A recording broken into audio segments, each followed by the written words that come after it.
បាទជម្រាបសួរពុកម៉ែបងប្អូនទាំងអស់គ្នាឥឡូវយើងមកតាមដានទៅទាំងអស់គ្នាតើបរិមម្នាក់នេះយកសម្បកស្លាដើមស្លាណាបងប្អូនបាទហ្នឹងហើយយកទៅលាងទឹកឡើងស្អាតតែចាំមើលគាត់យកទៅផលិតជាអ្វីបាទអញ្ចឹងយើងទៅតាមដានទស្សនាទៅទាំងអស់គ្នាបាទហ្នឹងហើយ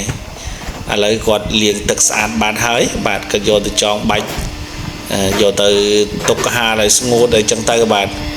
នេះបាទហ្នឹងហើយគាត់យកសម្បកនឹងបានយកទៅចូលក្នុងម៉ាស៊ីនបាទអាចមកប៉ាំងមកបាទចេញមកជីចានឡើងស្អាតតែម្ដងបងប្អូនបាទក្នុងសម្បកវាបាន2ចានតែម្ដងបាទបងប្អូននេះបាទនេះស្អាតណាបាទនេះនេះអាចម៉ាស៊ីនអាចតែម៉ាស៊ីនសកត់ពពកចេញមកជីចានឡើងស្អាតបងប្អូនក៏ទៅពួកនឹងចេះរនឹកឃើញបាទនេះរូបរាងចានឡើងស្អាតស្រាលទៀត